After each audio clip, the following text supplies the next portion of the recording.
Today we are talking about the mortgage process. So this is the Closing Time podcast.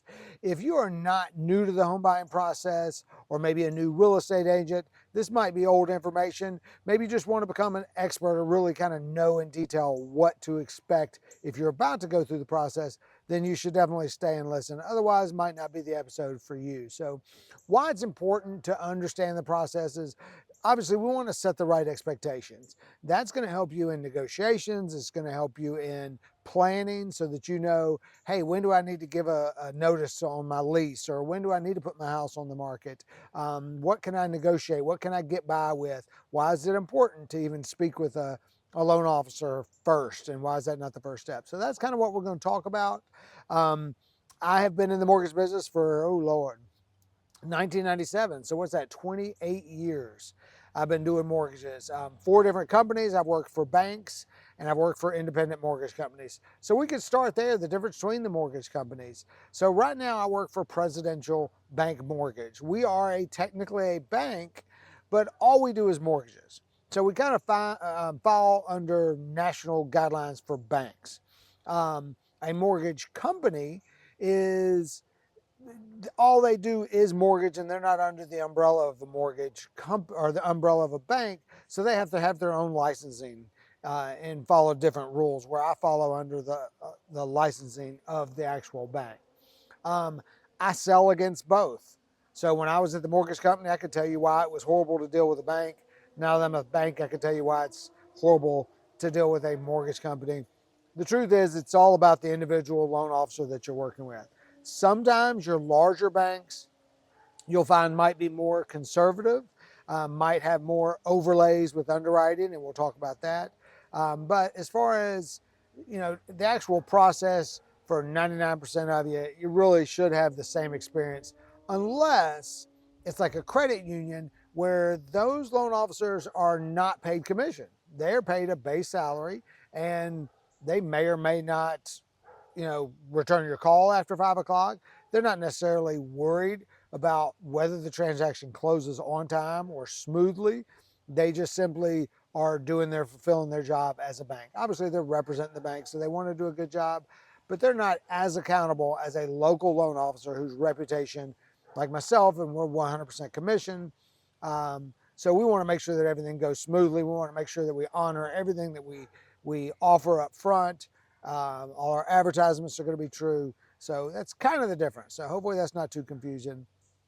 Really, you just want to deal with somebody that's highly recommended, typically somebody local that you want to do business with. So let's talk about the pre-approval process.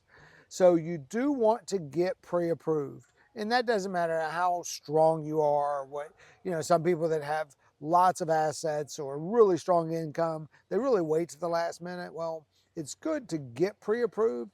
That way you understand what all is going to be needed from you, that you've already pulled those documents. Because once you go under contract on a house, then the stress of inspections and setting up in utilities and all that stuff comes into play. So let's get that first wave of W-2s and pay stubs and bank statements. Let's get that out of the way so that once you buy the house, there's always going to be some documentation that we'll still need, but it just won't be as much. So you've heard the term pre-approval and pre-qualification. Depending on who you talk to, you're going to get different answers. In my opinion, a pre-qualification, if you want to go just by the dictionary, if you will, a pre-qualification is just, hey, how much do you make a year? What are your debts? Okay, this is how much you qualify for. It's just a conversation. Where a pre-approval is, we actually pull credit, we verify your income, docs, everything. To me, the words are really interchangeable because there's no value in a pre-qualification. That's something you can do on your own on a computer. So why you would have a loan officer do that? It's not gonna a realtor is not gonna accept that and make an offer on a house with just a pre-qualification. They want to make sure someone's actually looked at your credit. And things vary, and the reason why that's important is because, especially obviously if you're self-employed, then we're going to document things completely um, different than if you were a regular W-2 employee. So for self-employed people, we go off of the income that you claim on your tax returns. So if you're writing everything off and showing a loss, unfortunately, you're not showing a lot of income. If you have a side business, so if you are a teacher or whatever it is, and you are doing very well, or a fireman, I know a lot of firemen work those different shifts. So then they have side jobs, and then you have this side job where you write off a huge loss. Well, that can affect how much you qualify for. So that's why it's important to go ahead and provide those income docs and have a loan officer look at them. So all loans require somewhat different levels of documentation. So sometimes with a a self-employed person, obviously we would need 2 years tax returns. Where if you're just a guaranteed salary, putting 20% down, we might only need 30 days pay stubs. Might not need a W-2 or anything. So and we'll get more into that. But the basic documents that we typically need, so the bare minimum is we need W-2s, pay stubs, and at least 1 month bank statement. So all loans typically require 60 days worth, but for a pre-qual, 1 month you might be able to get by with if you're just either don't have it or it's a pain or you're just stubborn and don't want to provide it. But go ahead and be prepared. And if you understand why we need these things, then it's good to go ahead and get that information provided to the lender. Um, a local loan officer, a good, strong some person in the community is going to help your offer in a um, local community where there's a lot of different offers on property, because if that listing agent is familiar with that loan officer, or at least familiar with people in that if that company that works here, they're going to feel a lot more comfortable accepting your offer than if they got a Quicken offer, because that Quicken offer, again, that's the difference between the pre-qual and the pre-approval. They don't know if that's truly valid approval or if you just printed something offline. So that's why, again, when you go to make an offer, you want to have a good, strong local pre-approval. So again, W-2s, pay stubs, bank statements. If you have a recent divorce, know that you're going to have to provide the entire divorce decree. If you're separated, typically, I don't know if they file separation agreements, but if there is a filed separation agreement, we're going to have that. If you're taking a new job, we got to have a copy of the offer letter. So there are some things that we can pre-approve you on, subject to you obtain it. So like if you're like, hey, I'm looking for a job in Georgia, I'm going to transfer, I'm looking for a new company, um, then we can say, hey, you are approved subject to you finding a job prior to closing at this income. Okay. But obviously, that pre approval is going to be subject to and contingent upon you finding that actual job. Um, so let's say you go through the pre-approval process, you're pre-approved. Next thing is you go out with a real estate agent, you find a piece of property, you're ready to make an offer. So we typically provide you with a pre-approval letter. A lot of times the agents or the buyers want these specific to their offer because they don't want to show their hand. If they qualify for 450,000 but they're only offering 425, they don't want the listing agent to know.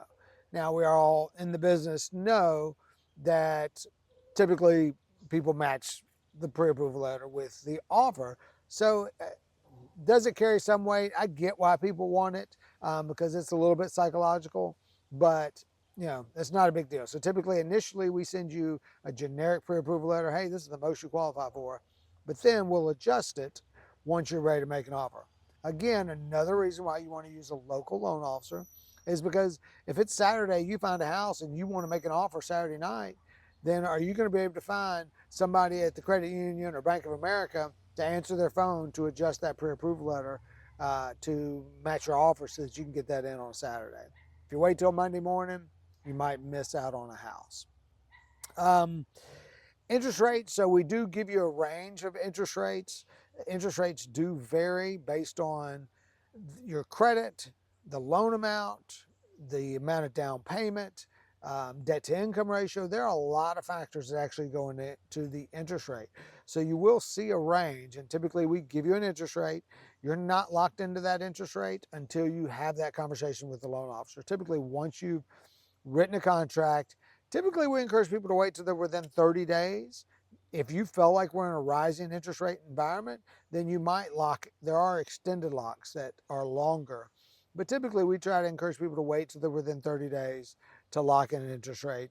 And then once you have that conversation, that's the only time at that point you're locked in and guaranteed a rate. Um, so once you write a contract, you are going to provide earnest money to you'll give it to your agent. They'll typically provide it to the seller or to the attorney. Some brokerages hold it. They'll explain that to you. But that is kind of like a good faith deposit that says, hey, I truly intend to buy this house. I'm not just locking it up under contract. I actually intend to buy this property.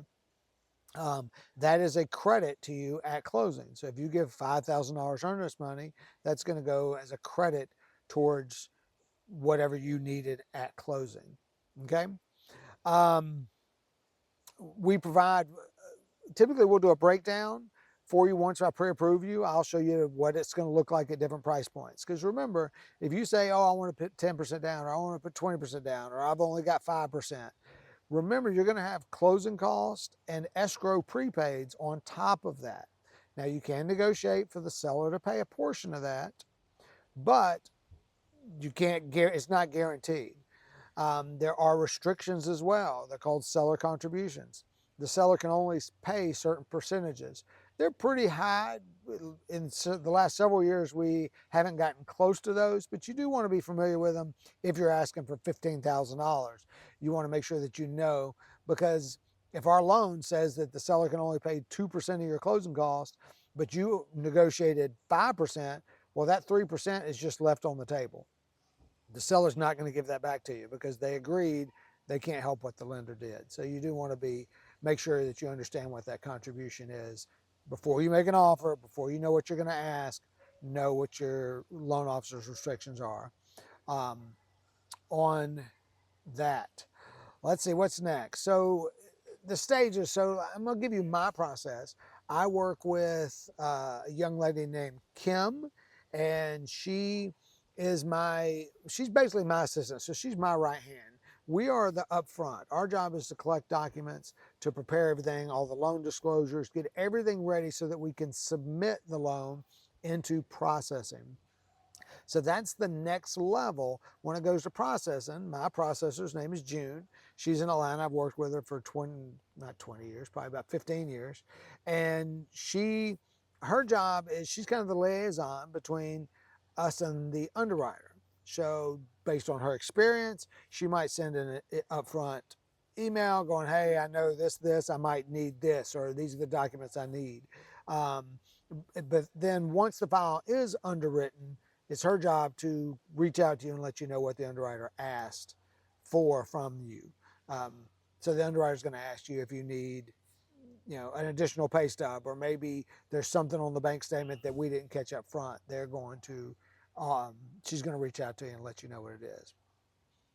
When it comes to bank statements, just know we see this a lot. Oftentimes, we've got to show that earnest money has cleared. If you're getting a gift, or if you're liquidating assets, anything like that, we've got to show that it's cleared your account. So you might have provided 2 months bank statements up front, but closing date then isn't 45 days out. We've got to have the most recent 60 days from the closing date. So we very well might be asking for updated bank statements. Okay. We also have to have all pages. And if it's numbered, we've got to have every page. So if it says page 1 of 5, we know page 5 is blank. You know page 5 is blank. You only faxed in page 1 through 4, but we don't know. We don't know for sure that page 5 isn't the page that shows that you just took out a $800,000 loan.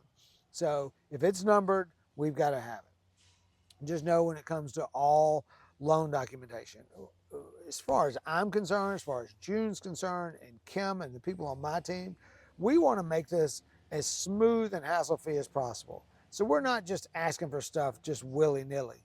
That's a fun word. We're asking for what we anticipate the underwriter's going to ask for, and then they're getting paid, so they feel like they've got to ask for something, or why would we keep paying them if we nailed it on the first go round? So just know that there's going to be a lot of documentation. Some of it you might not understand, and I always welcome you to question documentation that's provided. If you don't understand why we need a divorce decree because the divorce happened 16 years ago, then just ask the question, and I will do my best to even fight to not have to provide it, or if there's something that you just can't get your hands on. definitely feel free to bring it to our attention. But do know that there's only so much we could do. That we'll try to find alternative ways of gathering that documentation. Otherwise, for the most part, we are hard line on a lot of the basic documentation that we need. Final goes to underwriting. We underwrite loans up front. So that means the first place it goes to is to the underwriter once you're under contract. I've worked at different companies where it went to the processor and she pulls all this other stuff, tries to document it and everything, and then we send it to the underwriter. We like to underwrite it first so that we're not guessing at what documents that we need. We want to do the best we can to, there's some things we know we need and that's what we ask for. But then we want the underwriter to go ahead and look at it just as quickly as possible because we also know that you're under due diligence periods and that sort of thing. At that time, we are going to order the appraisal. So at the same time we submit the loan in for underwriting, we're going to order the appraisal. The appraisal usually takes up to 10 days, depending on how busy things are. It might happen quicker. And the appraiser's job is just to give their opinion of the value of the property, supported by other homes that have sold in the same price range. And that's a whole nother video about appraisals. But we do pick the appraisal. It goes through a round robin. We don't choose who that appraiser is. We send it to a pool of appraisers. One of them picks it, goes out. We don't even know who was chosen to do the appraisal until it comes back to us. So we don't have any control or say so. I can't give them a little arm punch or a wink and a nod and say, hey, I really need this value. They're going to go out to the property. We want to make sure, obviously, if you're listing or you're an agent, that that property is in good shape when the appraiser goes out there. He can note items that he's required to note that are in need of repair. So sometimes there are things that, if there's any rotted windowsills, that's typically what we see is rotted windowsills, maybe a window pane that's broken, maybe a deck that doesn't have a rail that's over 3 feet. Those small things, typically, they'll require to be fixed prior to closing. And that's for you to negotiate with the seller. It is by far not a home inspection though. So that is different. A home inspection is something you do outside of closing. You do that on your own. And you know, that's up to you and your agent what you negotiate from that. So that is a little bit different. Then typically the appraisal has to be underwritten. They want to make sure that, you know, there's certain guidelines the appraisals have to meet. We want to make sure they weren't too creative coming up with a value. They're going to review any other documents we need. It is imperative, and I know my personality is oh, I'll get to it in a couple of days. Oh, I'll get to it. Or you're thinking, oh, the closing's not for 30 days. I highly recommend that you create urgency around everything that we ask for. The quicker you get it, the quicker we can turn around, get it back to underwriter and have it over with. We don't want to be scrambling at the last minute looking for documents, asking for things, etc. Sometimes that does happen because maybe your next bank statement that shows your earnest money cleared or whatever doesn't come out until the 15th and we're not closing until the 22nd. So sometimes there is document that's needed at the last minute, but everything that's under your control, please do provide that as soon as possible. Once we have everything done, then we submit it back to the underwriter. That's appraisal, title work.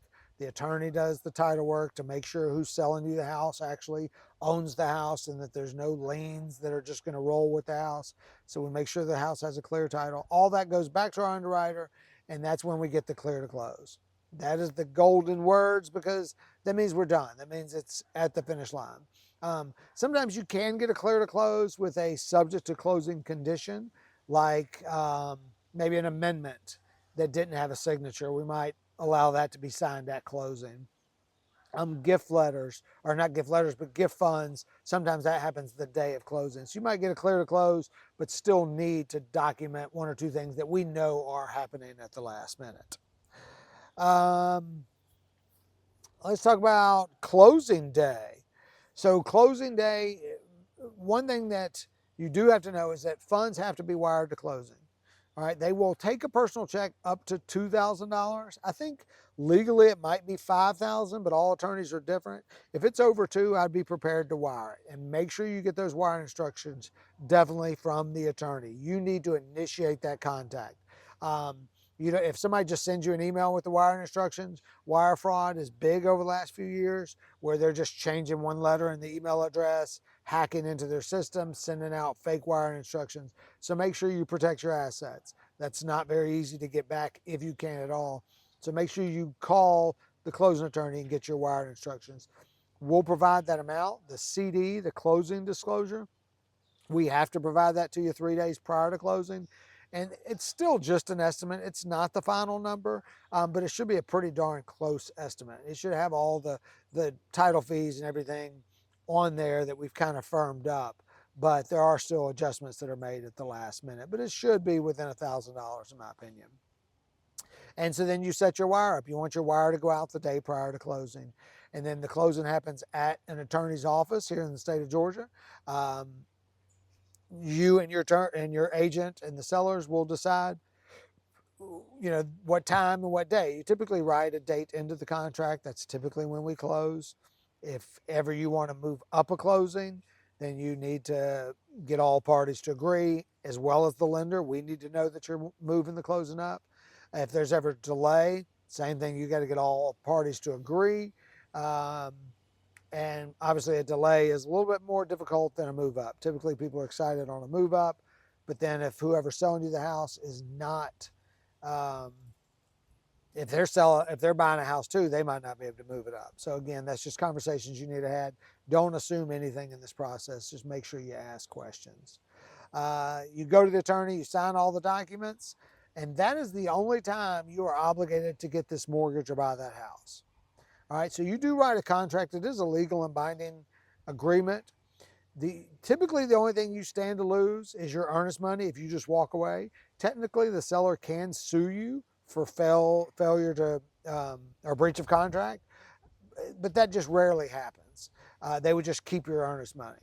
Same with the mortgage. We send out a lot of loan disclosures that we ask for signatures on, and we require you to sign all those, but all you're doing is sign and acknowledge and receipt. Until you actually go to closing, then you're not required or you're not obligated to that loan.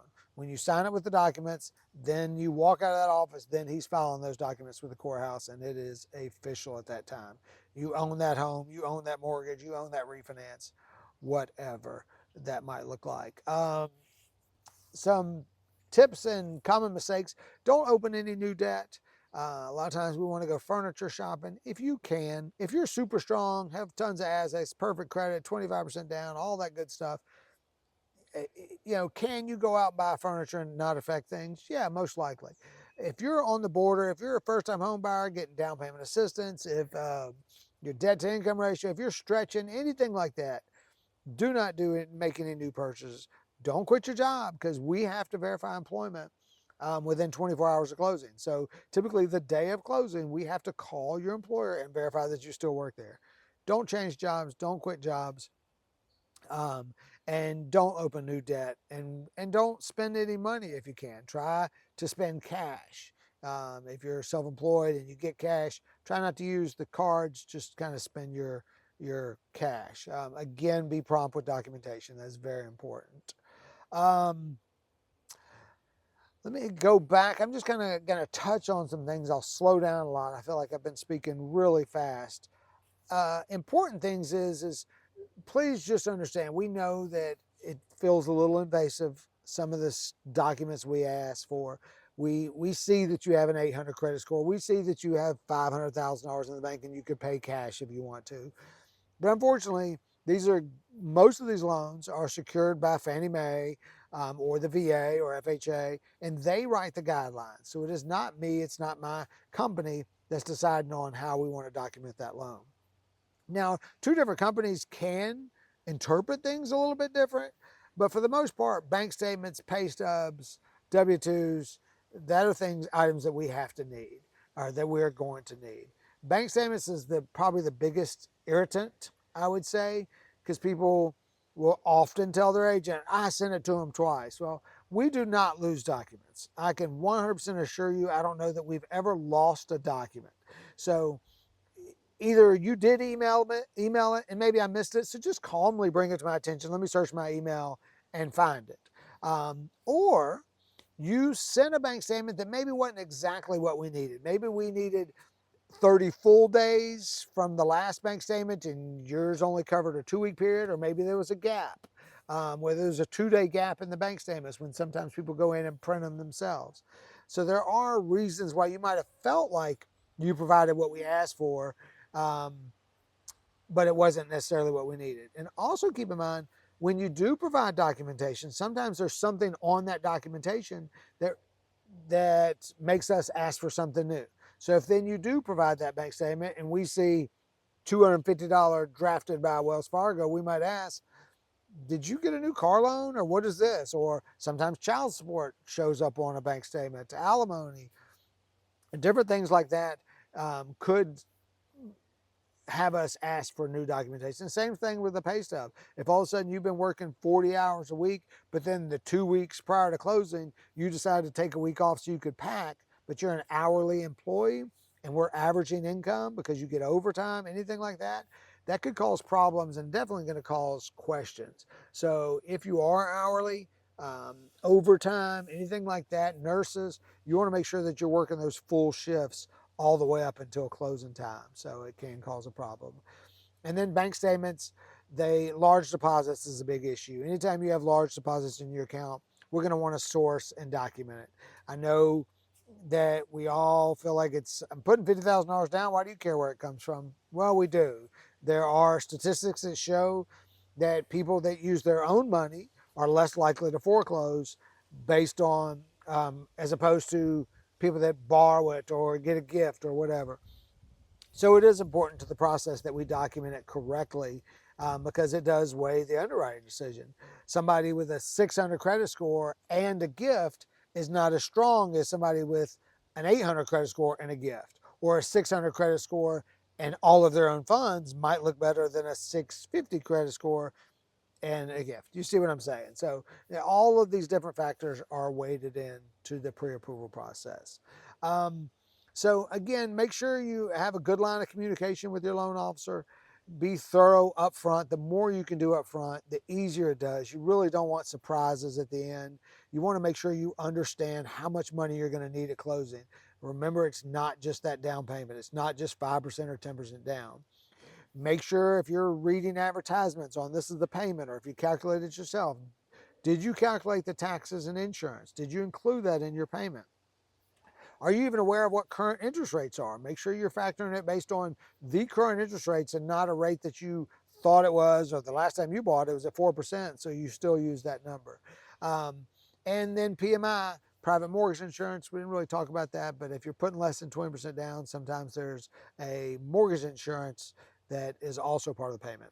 Also HOA dues, if there are setup fees, if there are a monthly HOA, if you buy a condo, it does affect your qualifications because that $275 monthly condo association fee affects your debt to income ratio. So we need to know that information up front. So that's it. Again, obviously I'm local. I push local because I see the mistakes that are made by online lenders that are not accountable. It's, they're just answering with a headset and they're rocking and rolling, and their fees are $600 cheaper up front, but then it all changes and it's different at the end because they're not accountable to you to honor what they offer. So I think that's all I got. If you have any questions or if there's anything I missed, please let me know. I'd love to do this again and maybe update it, change it a little bit. So hope you all have a wonderful day. Again, like and subscribe, davidmonsour.com. My application is right there. You can start the process, and approvals usually take less than 24 hours. So usually I can do it in an hour if I get it, know it's coming, and I'm right there ready to work on it. But definitely within 24 hours, we can turn it around for you. So have a great day.